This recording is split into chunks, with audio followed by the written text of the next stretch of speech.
Untung tumbuh melata, sayang merebah di pohon cemara. Assalamualaikum mulanya kata, saya sembah pembuka kata.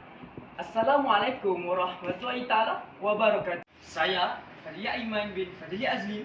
Saya Nur Cempaka Amali binti Muhammad Hamadi. Dan saya Sumayah binti Saiful Azli. Ingin membentangkan tentang bandar hijau kami yang bernama Eco City Sacramento. Teknologi hijau. Teknologi hijau ini mempunyai banyak manfaatnya dari aspek pembangunan dan juga aspek memelihara serta memelihara alam sekitar. Teknologi hijau ini dapat mengurangkan kesan-kesan negatif yang dilakukan oleh manusia dalam kehidupan seharian mereka. Seterusnya, teknologi hijau ini merupakan satu teknologi yang rendah karbon serta mesra alam. Mari kita lihat bandar hijau yang telah siap kami bina ini. Bandar hijau kami ini terdirinya daripada 7 sektor teknologi hijau. Yang pertama adalah bekalan tenaga. Kami menggunakan 3 bahan tenaga, iaitu tenaga solar, tenaga ombak serta tenaga hidro. Tenaga solar kami berfungsi dengan cara ia menyerap tenaga matahari, seterusnya ditukarkan menjadi tenaga solar dan menggunakan tenaga elektrik, seterusnya menghasilkan elektrik itu dan disalurkan ke bangunan-bangunan kami ini. Dan yang kedua ialah tenaga ombak. Ombak itu sendiri akan memusikkan turbin, seterusnya menghasilkan tenaga elektrik dan seterusnya disalurkan ke bangunan-bangunan kami. Dan yang ketiga ialah tenaga hidro, di mana sungai tersebut akan mengalirkan serta memusingkan kincir air kami yang menghasilkan tenaga elektrik, seterusnya dapat menghidupkan bandar-bandar kami ini. Yang ketiga adalah tenaga angin. Di sini kita ada 3 kincir angin di laut dan 1 kincir angin di pusat bandar. Kincir-kincir angin ini menjana tenaga elektrik daripada tiupan angin yang kuat. Kenapa kami meletakkan kincir angin di laut? Ini kerana untuk menjimatkan ruang dalam bandar teknologi hijau kami. Seterusnya, yang keempat, tenaga biomas. Loji biomas ini menggunakan sumber daripada sisa peternakan dan juga sisa pertanian. Contoh sisa peternakan ialah najis haiwan, manakala contoh sisa pertanian adalah kulit kayu pokok. Sisa-sisa ini akan dikumpulkan dan dibakar menjadi dan menghasilkan satu gas. Gas ini dinamakan sebagai gas mentana. Gas mentana ini berfungsi untuk menjana tenaga elektrik dalam bandar teknologi hijau kami. Seterusnya ialah pengurusan sisa dan air sisa. Di sini terdapat pusat kitas semula. Apa-apa sahaja lebihan dan keluaran yang dikeluarkan oleh penduduk bandar ini akan dikumpulkan dan dibawa ke pusat kitas semula ini untuk mengurangkan sistem pembuangan dengan menggunakan konsep 3R, iaitu reduce, reuse dan recycle. Contoh bahan yang boleh dikitas semula adalah seperti kaca. Selain itu, surat khabar lama boleh dikumpulkan untuk menghasilkan bokashi. Bokashi ini ialah tanah liat yang bertujuan dalam proses pembersihan air. Seterusnya ialah pembuangan sisa pembejan. Segala pembuangan sisa pembejan yang dibuang oleh penduduk seperti tulang-tulang ayam boleh menghasilkan baja kompos yang bagi meningkatkan nutrien dalam tanah. Selain itu, pusat rawatan sisa pembejan ini juga menggunakan teknologi waste to energy yang menggunakan cara pembakaran sampah. Dengan pembakaran sampah ini boleh menghasilkan tenaga elektrik. Seterusnya, loji pengurusan air sisa. Loji rawatan efluen ini bertujuan untuk merawat air kumbahan. Ia dapat mengurangkan kos rawatan dengan yang menggunakan teknologi rawatan air seperti pengfloridaan dan pengudaraan. Bokashi juga digunakan dalam loji rawatan ini. Bokashi digunakan untuk membersihkan air. Bangunan kami ini adalah mengamalkan konsep cekap tenaga. Sebagai contohnya hotel, sekolah, masjid, hospital, pejabat dan sebagainya. kami di dalam bandar kami ini kami tidak menggunakan penghawa dingin.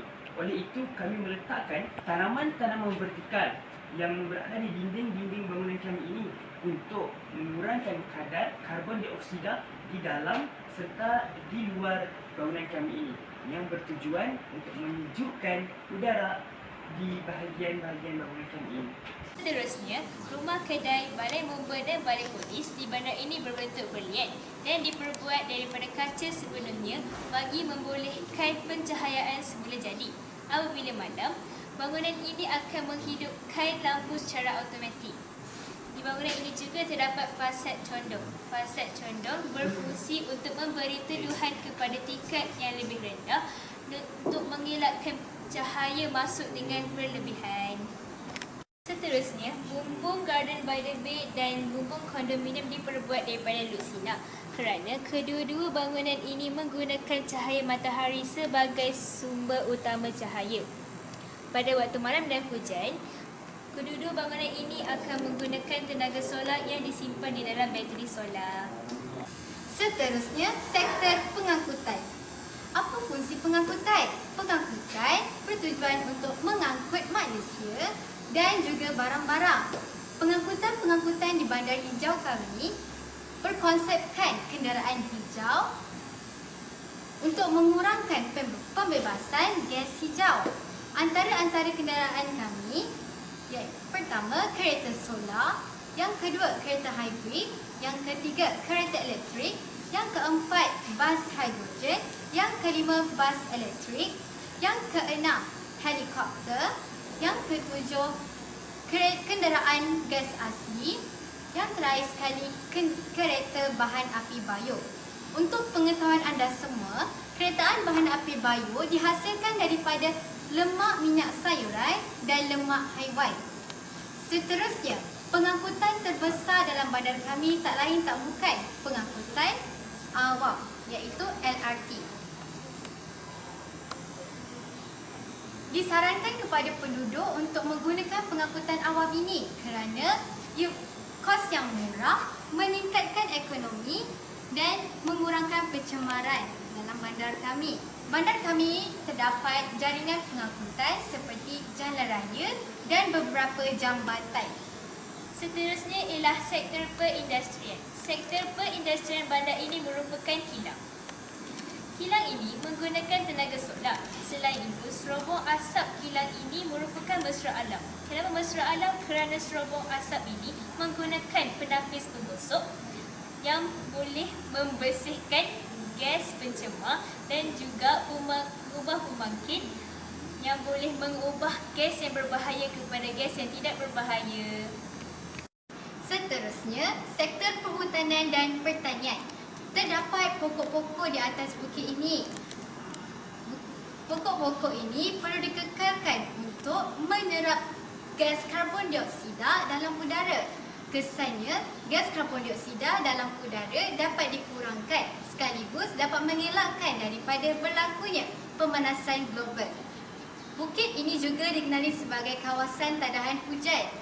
Pokok-pokok ini akan mencengkam tanah bagi mengelakkan daripada hakisan tanah dan banjir kilat berlaku. Seterusnya, sektor pertanian. Dalam sektor pertanian, kami menggunakan baja kompos. Baja kompos itu untuk membantu meningkatkan nutrien dalam tanah. Bagaimana kami mendapat baja kompos tersebut?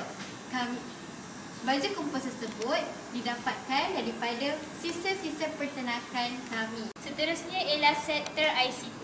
Di sini terdapat dua menara. Yang pertama ialah Menara Sacramento. Menara ini merupakan mercu tanda bagi bandar ini. Seterusnya terdapat Menara Telekomunikasi di bukit ini. Kedua-dua menara ini berfungsi untuk menaikkan lagi taraf rangkaian internet dan juga membantu penduduk untuk melayari internet dengan lebih pantas. Di menara itu juga terdapat lampu LED. Lampu LED itu berfungsi untuk membantu juruterbang bagi mereka nampak menara tersebut dan dapat mengelakkan daripada pelanggaran dengan menara tersebut. Seterusnya, Smart Ocean Cleaner. Smart Ocean Cleaner berfungsi untuk membersihkan pencemaran air di laut dan juga untuk mengurangkan nilai BOD. Saja daripada kami. Sekian, terima kasih.